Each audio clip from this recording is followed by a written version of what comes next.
역사 속에는 위대한 영웅으로 칭송받는 인물도 있고 간사한 간웅으로 낙인 찍히는 이도 있습니다. 그러나 수많은 세월이 흘러도 여전히 논란의 중심에 서 있는 인물이 있습니다. 바로 조조입니다. 탁월한 전략가이자 뛰어난 정치가였던 그는 한편으로 간웅 중의 간웅이라는 불명예스러운 이름을 얻었습니다. 과연 그는 천재인가 아니면 교활한 배신자인가? 세상을 새롭게 만든 개혁가인가 아니면 시대의 혼란을 이용한 야심가일 뿐인가? 젊은 시절부터 뛰어난 꾀와 결단력으로 혼란한 세상 속에서 권력을 쌓아 올린 조조. 그의 이름 앞에는 늘 존경과 두려움이 공존했습니다. 목적을 위해 수단과 방법을 가리지 않았던 그는 걸림돌이 되는 자라면 누구든 제거하는 냉혹함으로도 악명이 높았죠. 그렇다면 조조는 진정한 영웅이었을까요? 아니면 야망에 사로잡힌 간웅이었을까요? 이제 삼국의 판도를 바꾼 그 사내의 진짜 얼굴을 함께 탐구해 보겠습니다. 1. 기회를 아는 자 조조는 권세 있는 집안에서 태어났지만 결코 최고 명문가 출신은 아니었습니다. 그러나 그는 어린 시절부터 남다른 두뇌와 재치 그리고 상황을 꿰뚫는 현실 감각을 보여주었습니다. 바로 이 점이 훗날 정치와 군사 분야에서 거대한 업적을 이루는 토대가 되었죠. 155년에 태어난 조조는 동한 말기의 관리였던 조승의 아들이었습니다. 가문은 나름대로 명망은 있었으나 황실을 좌우하는 권세 가문은 아니었습니다. 그래서 조조는 일찌감치 스스로 길을 개척해야 했습니다. 어릴 때부터 그는 예리한 판단력과 빠른 두뇌 회전을 통해 어떤 상황에서도 주도권을 줄 알았습니다. 단순히 가문에 기대는 대신 독립적인 사고와 행동으로 자신의 길을 개척한 것입니다.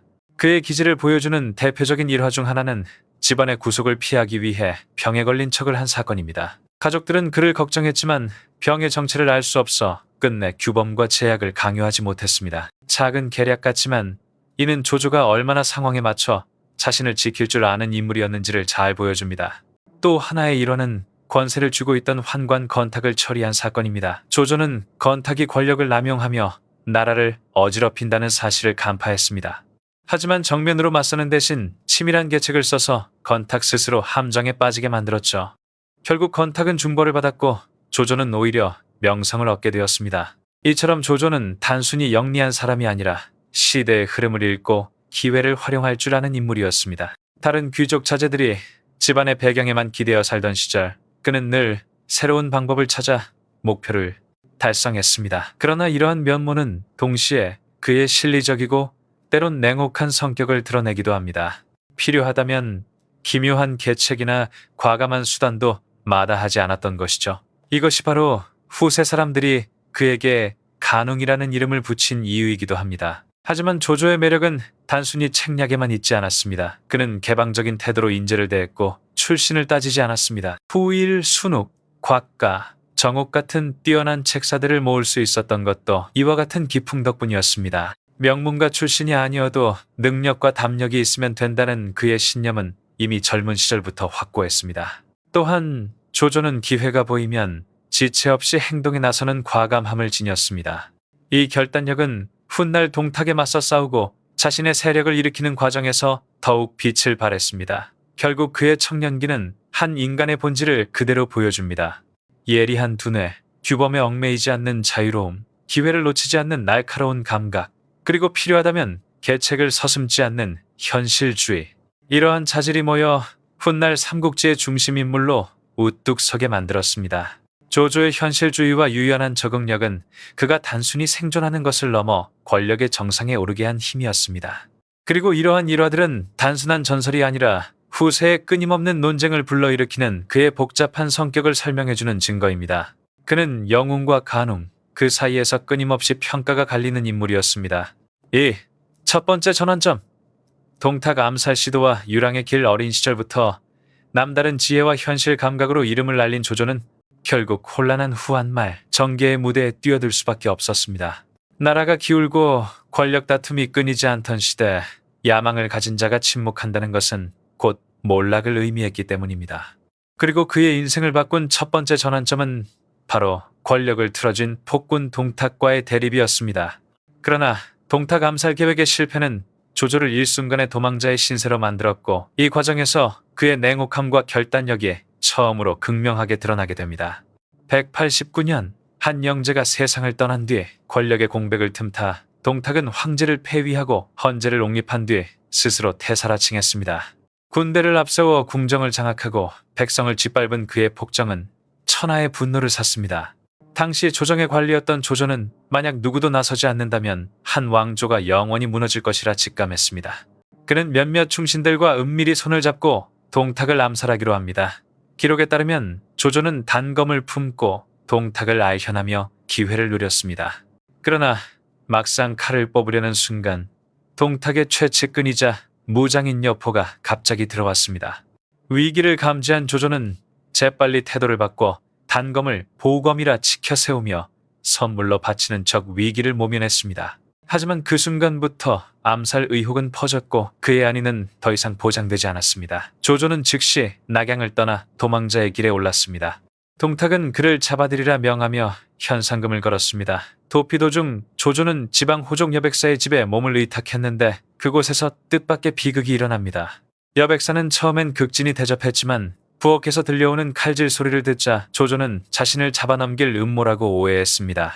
망설임 없이 그는 식솔들을 몰살했고 그제야 그것이 단순한 음식 준비 소리였음을 깨닫습니다. 순간의 착오였지만 그는 태연하게 말합니다. 차라리 내가 천하 사람을 저버릴지언정 천하가 나를 저버리게 하지는 않겠다.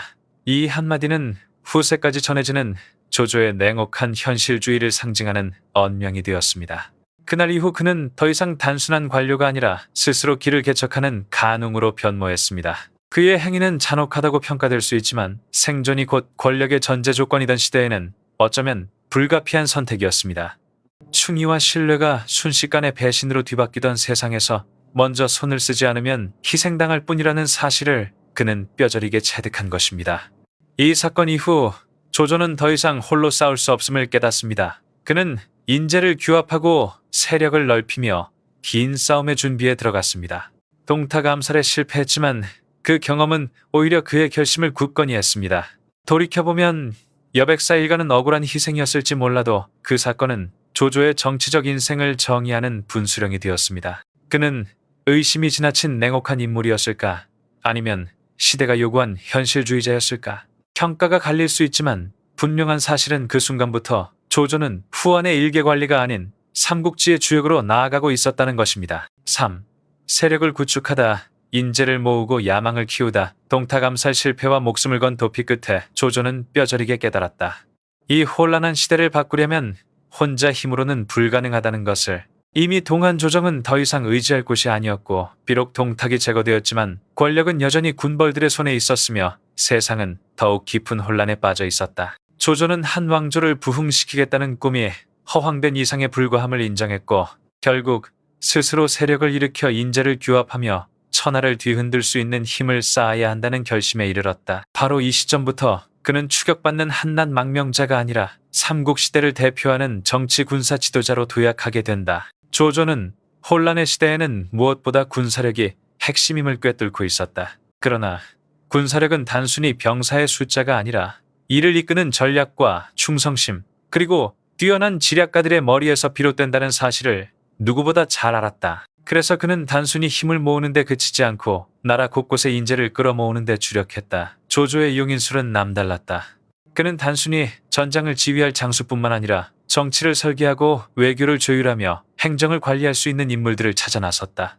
그 결과 순욱곽과 정욱과 같은 탁월한 책사들이 그의 곁에 모여들었다. 순욱은 단순한 군사 전략가가 아니라 정치 행정 전반을 체계화시켜 조조의 세력을 안정적으로 성장시켰고 곽가는 젊은 나이에 요절했지만 그의 날카로운 통찰과 과감한 계책은 조조가 수많은 전투에서 승리를 거두게 한 원동력이 되었다. 조조는 훗날 곽가가 살아있었다면 적벽에서 패하지 않았을 것이라며 그의 가치를 높이 평가했다. 뿐만 아니라 장묘악진 우금 같은 뛰어난 장수들도 조조 휘하에 합류하여 수많은 전공을 세웠다. 그러나 조조의 진짜 강점은 단순히 인재를 모으는 데 그치지 않고 그들을 적재적소에 활용하며 정치와 전쟁, 명분과 실리를 첨예하게 조화시킨 점에 있었다. 그가 가장 영리하게 활용한 전략 중 하나는 바로 한 왕조를 보필한다는 명분이었다. 원술처럼 스스로 황제를 참칭하지도 않았고 유표처럼 지방 세력에 안주하지도 않았다. 겉으로는 한 왕조에 충성을 바친다는 이름 아래 실질적으로는 모든 권력을 손에 넣었다. 이 명분 덕분에 수많은 인재들이 그의 대의에 동참했고 그를 단순한 권력 투쟁자가 아닌 천하를 위한 지도자로 바라보게 되었다. 조조는 군제 개혁에도 힘썼다. 군대에 엄격한 규율을 세우는 한편 병사들에게 토지를 분배하는 군전 제도를 시행해 자급자족을 가능하게 했다. 이는 단순히 식량 문제를 해결한 것뿐만 아니라 병사와 정권을 긴밀하게 묶어내는 효과를 가져왔다. 덕분에 그의 군대는 강력하면서도 충성심이 높고 다른 군벌과 달리 장기적으로 지속 가능한 기반을 갖출 수 있었다. 정치와 외교에서도 조조의 야망은 분명히 드러났다. 그는 무력뿐 아니라 계책과 협상을 동시에 활용해 라이벌들을 하나씩 무너뜨렸다. 우유부단했던 원소, 정통성은 있었지만 세력이 미약했던 유비와 달리 조조는 실력과 지략, 그리고 비전을 모두 갖추고 있었다. 그 결과 그는 점차 북방을 완전히 장악하며 패권을 굳혀갔다. 세력 구축기의 조조는 단순한 장수가 아니라 탁월한 정치가였다. 그는 사람을 쓸 줄 알았고 명분을 다룰 줄 알았으며 혼란을 기회로 전환하는 능력을 갖춘 인물이었다. 청년 시절엔 영악하고 간교한 이미지가 강했다면 이 시기부터는 천하의 대세를 쥐락펴락할 전략적 지도자로 완전히 변모한 것이다. 그의 세력 확장은 단순한 권력욕이 아니라 시대의 경랑 속에서 살아남고 천하를 제패하기 위한 필연적인 행보였다. 4. 관도대전. 꾀로서 승리를 거두고 본 모습을 드러내다. 서기 200년. 관도대전은 삼국시대의 향방을 결정지은 중대한 전투였다. 이 전투를 통해 조조는 약세 속에서도 천재적 계략으로 승리를 거두며 세력을 굳혔고 반대로 원소는 몰락의 길로 들어섰다. 관도대전은 단순한 무력 충돌이 아니었다. 그것은 두 영웅이 지략과 결단을 겨루는 지모전 강건이었으며 조조 특유의 전략과 심리전이 가장 빛을 발한 무대였다. 당시 북방의 최강자는 단연 원소였다. 그는 광대한 영토와 막강한 군세 그리고 유력 가문의 지지를 등에 업고 있었다. 반면 조조는 병력면에서 크게 열세였지만 치밀한 전략과 조직력, 기민한 적응력에서 우위를 점하고 있었다. 원소가 대군을 이끌고 관도에서 조조를 압박하자 많은 사람들은 조조의 야망이 끝날 것이라 예상했다. 그러나 승부를 가른 것은 단순한 병력의 크기가 아니라 두 지도자의 리더십과 판단력이었다. 조조는 정면 승부로는 승산이 없음을 알았다. 대신 그는 원소 진영의 가장 큰 약점, 즉 내부의 불화에 주목했다. 원소 휘하에는 전봉, 순침, 곽도회 같은 참모들이 있었지만 의견이 일치하지 않아 군사정책이 자주 흔들렸다. 이를 간파한 조조는 교묘히 이간책을 써서 내부 불신을 증폭시켰다. 그 결과 원소는 유능한 장수를 처벌하고 기회주의자를 중용하는 우를 범하며 군심을 잃었다. 조조는 작은 전투에서 잦은 반격으로 원소군의 사기를 서서히 소모시켰다. 그러나 결정적 순간은 바로 오소구에서 벌어졌다. 조조는 원소군의 보급로와 군량 창고를 공격하는 모험적 계책을 실행에 옮겼다. 정예병을 이끌고 기습을 감행한 그는 결국 원소군의 막대한 군량을 불태워버렸다. 군수 기반을 잃은 원소군은 혼란에 빠졌고 전열이 급격히 무너졌다. 군량을 잃은 원소군은 순식간에 사기가 꺾였고 반대로 조조군은 기회를 틈타 맹공을 퍼부었다. 불리한 병력차를 극복하고 대승을 거둔 순간이었다. 원소의 군대는 내부 불화와 보급 붕괴라는 이중 타격을 견디지 못했고 결국 패망의 길로 접어들었다. 반대로 조조는 약세를 강세로 바꾸는 자라는 명성을 확립하며 북방 제패의 토대를 마련했다. 관도대전은 단순히 군사적 승리를 넘어 조조의 지도자적 본질을 드러낸 사건이었다. 그는 무력으로 맞붙는 대신 꾀로 상대를 제압했고 심리전과 전략으로 적의 허점을 파고들었다.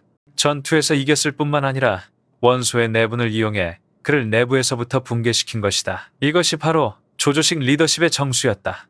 관도에서의 승리 이후 조조의 세력은 북방 전체를 아우를 만큼 강대해졌다. 한때 북방의 패자였던 원소는 패전 후 크게 흔들렸고 몇 년 지나지 않아 병사했다. 그의 아들들은 무능하여 가문을 재건하지 못했고 결국 원씨 세력은 완전히 몰락했다. 이로써 조조는 북방을 사실상 장악하며 유비 손권과의 삼강구도를 본격적으로 형성하게 되었다. 돌이켜보면 관도대전은 단순한 전쟁이 아니라 최고 수준의 두뇌 싸움이었다. 여기서 조조는 자신이 단순한 전장 지휘관이 아니라 권력과 인간 심리를 꿰뚫어본 전략가임을 입증했다. 어떤 이는 그의 승리를 간웅예술책이라 평가하지만 다른 이는 탁월한 군사 천재의 결정체라 부른다. 분명한 것은 이 전투가 조조를 삼국시대의 주역으로 굳히고 이후 천하를 둘러싼 본격적인 3파전의 막을 올렸다는 사실이다. 조정을 장악하다 황제는 꼭두각시에 불과했다. 관도대전에서의 대승 이후 조조의 세력은 북방 전체로 뻗어나가며 사실상 패권을 장악하기 시작했다. 가장 큰 경쟁자였던 원소는 완전히 몰락했고 다른 지방 군벌들도 조조의 기세를 막아낼 힘이 없었다. 그러나 진정한 지배자가 되려면 단순히 전장에서 승리하는 것만으론 부족했다. 조정을 장악하고 천자의 명분을 손에 넣어야만 했다. 조조는 이를 누구보다 잘 이해하고 있었고 한 황실을 지키는 충신이라는 명분을 내세우면서 실질적으로 황실을 손아귀에 넣는 전략을 펼쳤다. 당시 동안 황실은 이미 그림자에 불과했다.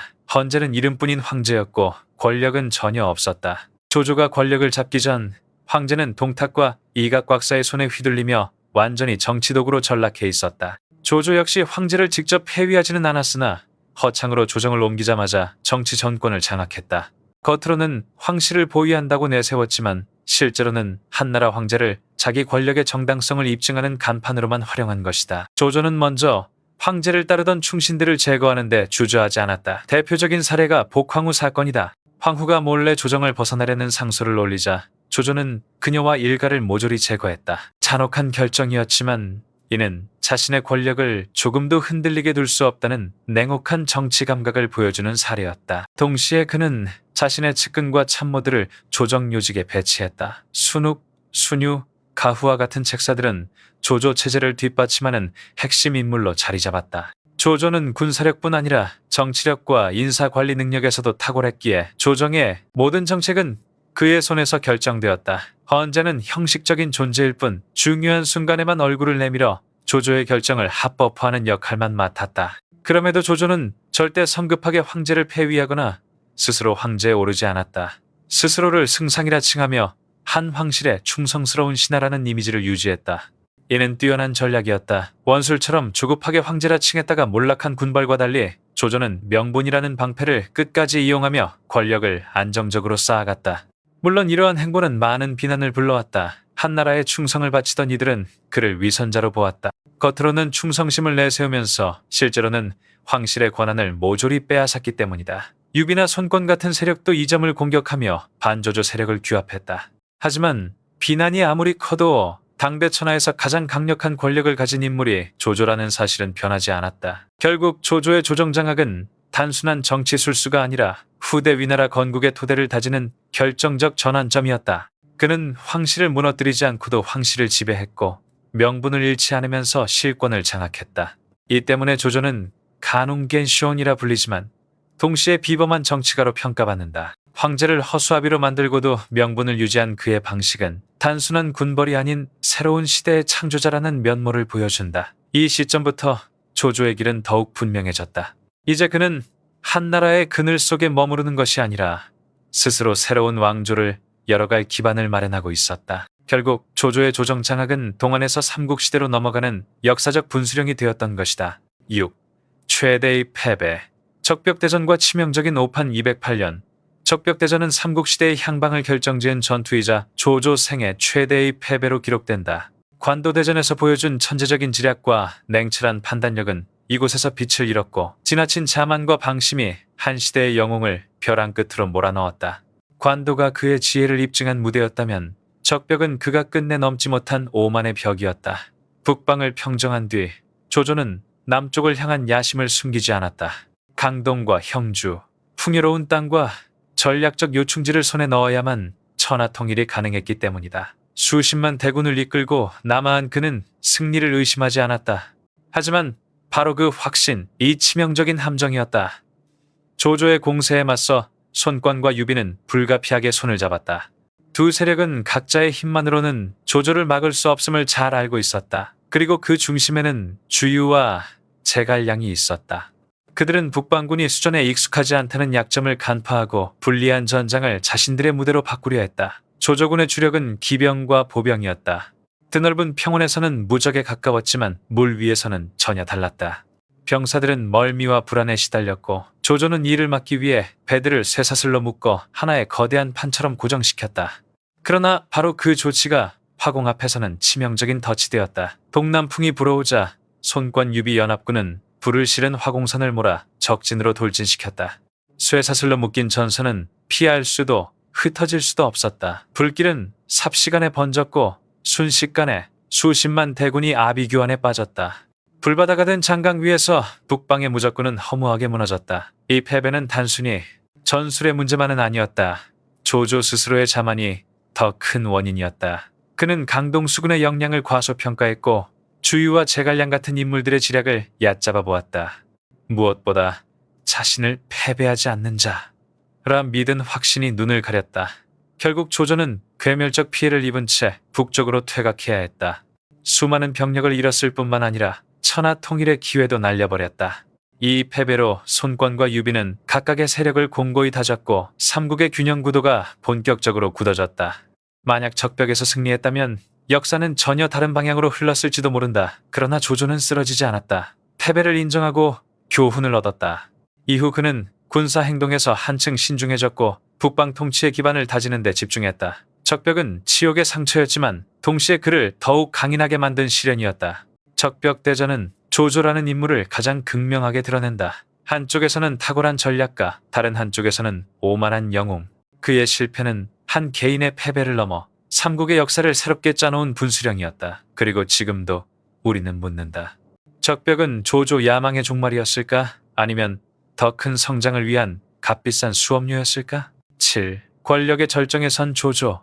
그러나 드러나는 냉혹함 적벽대전의 패배는 분명 조조에게 큰 상처였지만 그의 권력을 완전히 무너뜨리지는 못했다. 천하 통일의 기회는 놓쳤으나 경제와 인구 자원이 풍부한 화북 지역을 여전히 손에 쥔 그는 세력을 재정비하며 다시금 세력을 넓혀갔다. 그러나 권력이 공고해질수록 그의 통치는 점점 더 냉혹해졌다. 한때는 한 왕실을 보좌한다는 명분을 내세웠지만 이제 조조는 절대 권력을 움켜쥔 군주로 변모했다. 이 시기에 조조를 보여주는 대표적 사건이 바로 양수의 죽음이다. 양수는 총명하고 재능이 뛰어난 책사로 조조의 마음을 꿰뚫어보는 듯한 통찰력을 지녔다. 하지만 그 예리함은 곧 조조에게 불안감을 안겼다. 유명한 일화가 있다. 조조가 어느 날 군영을 거닐다가 기묘한 모양의 나무를 보고 이 나무는 큰 술통 하나쯤 만들겠구나 라며 농담처럼 말하자 양수는 즉시 연회를 열도록 지시했다. 조조의 말이 은유라는 것을 단번에 간파한 것이다. 하지만 이처럼 남의 속을 너무 쉽게 읽어내는 태도는 조조를 불편하게 만들었다. 또 한 번은 합비 전투에서 조조가 성문을 세우라 명령했다가 곧바로 부수라고 지시한 적이 있다. 그때 양수는 웃으며 주공께서 철수를 결정하셨군요 라고 말했고 실제로 곧 조조는 퇴각 명령을 내렸다. 이처럼 날카롭게 본질을 꿰뚫는 양수의 태도는 충성이라기보다는 위협으로 비쳤다. 결국 조조는 그를 군사 기밀을 누설했다는 명목으로 처형했다. 양수의 죽음은 단순한 징계가 아니라 권력을 위협할 가능성이 있는 자를 가차없이 제거한다는 조조의 냉혹한 본성을 드러낸 사건이었다. 양수만이 아니었다. 한 왕실의 충신이든 혹은 조조를 따르던 옛 부하든 조금이라도 반기를 들 조짐이 보이면 제거되었다. 조조는 군유를 최우선에 두었고 반역의 기미가 있는 자에게는 자비가 없었다. 그의 정치 방식은 철저히 강철의 규율 위에서 유지되었다. 그렇다고 조조가 무의미하게 잔혹했던 것은 아니다. 그는 엄격했지만 동시에 실용적이었다. 특히 둔전 제도는 전쟁으로 황폐해진 농업을 회복시키고 군대에 안정적인 식량을 공급했다. 이는 조조군이 약탈에 의존하지 않고 스스로 유지될 수 있도록 만든 제도로 당시로서는 혁신적인 정책이었다. 조조의 행정체계 또한 치밀했다. 그는 출신보다는 능력을 중시하여 가문이 아니라 실력으로 인재를 발탁했다. 이는 혈통을 우선시하다 몰락한 원소와는 뚜렷이 대비되는 점이었다. 이러한 실용주의 덕분에 조조는 반발을 무릅쓰고도 권력을 안정적으로 유지할 수 있었다. 하지만 엄격한 통치는 동시에 수많은 적을 낳았다. 한 왕실을 섬기는 이들은 그를 찬탈자로 여겼고 야망을 품은 자들은 늘 그를 무너뜨릴 기회를 노렸다. 조조의 궁정은 권력 다툼과 불신이 가득한 공간으로 변했고 그의 권력은 철저한 공포와 규율 위에서만 유지될 수 있었다. 이 시기에 조조는 더 이상 단순한 군사 지도자가 아니었다. 그는 화북 전역을 지배하는 통치자였다. 누구도 감히 그를 흔들 수 없었고 설령 그의 통치가 가혹했더라도 그것은 혼란스러운 시대를 통제하기 위한 유일한 방법이었다. 그렇기에 후세 사람들은 묻는다. 조조의 냉혹함은 폭군의 징표였을까? 아니면 시대가 요구한 불가피한 선택이었을까? 이 질문은 지금까지도 끝없는 논쟁을 낳고 있다. 8. 말년의 조조. 권력자의 마지막 조조의 말년은 권력이 절정에 달한 시기였으나 동시에 그가 가장 깊은 불안을 느낀 시기이기도 했다. 수십 년간 전쟁을 치르고 권력을 공고히 하며 화북을 장악했지만 세월이 흘러 병세가 악화되자 그는 외부의 적뿐 아니라 가까이에 있는 측근들조차 경계하기 시작했다. 이러한 불신과 의심은 그의 결정 하나하나에 짙은 그림자를 드리웠다. 그중 가장 큰 고민은 바로 후계자 문제였다. 조조는 누구보다도 잘 알고 있었다. 자신이 뛰어난 인물이라 해도 사후에 확실한 후계자가 없으면 지금까지 세워온 체제가 혼란에 빠질 수 있다는 것을. 아들들이 여럿 있었지만 단순히 혈통이 아니라 실질적으로 권력을 이어갈 수 있는 능력과 야망이 필요했다. 결국 그는 문학적 재능은 뛰어나지만 현실 정치에 약했던 조식 대신 실무적 감각과 정치적 야심이 강한 조비를 후계자로 낙점했다. 그러나 후계 문제만이 아니었다. 조조는 점점 자신의 휘하 장수들조차 의심하기 시작했다. 관우나 장효 같은 장수들은 큰 공을 세웠지만 조조의 눈에는 언제든 위협이 될 수 있는 존재로 비쳤다. 특히 관우는 한때 조조의 휘하에 있었으나 끝내 유비에게 충성을 바친 인물로 조조가 끝내 신뢰하지 못한 대표적 사례였다. 이처럼 그는 장수들의 충성심을 끊임없이 시험하고 통제하려 했고 필요하다면 가차없이 억누르기도 했다. 조조의 다의심은 심지어 자신의 죽음을 앞둔 순간에도 드러났다. 그는 사후 무덤이 적들의 보복으로 훼손될까 두려워 화려한 장례를 엄금하고 소박하게 매장하라고 명령했다. 죽음 이후까지 계산한 이 결정은 현실적이면서도 끝까지 모든 것을 통제하려는 조조의 냉철한 본성을 잘 보여준다. 비록 스스로 황제라 칭하지는 않았으나 조조가 닦아놓은 기반은 곧 위나라의 성립으로 이어졌다.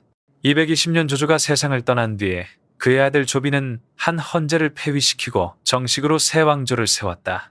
이는 한 왕조의 종말이자 조조가 꿈꾸었던 패권이 아들에 의해 완성된 순간이었다. 조조의 삶을 되돌아보면 그는 언제나 치밀하게 계산하며 한 걸음씩 권력을 다져온 인물이었다. 그러나 그가 남긴 집착과 경계심은 황제가 되지 못한 황제가 겪어야 했던 고독을 증명한다. 그는 존경과 두려움, 찬사와 비난이 교차하는 인물로 후세에 이르기까지 영웅인가 간웅인가에 대한 논쟁을 끝없이 불러일으킨다.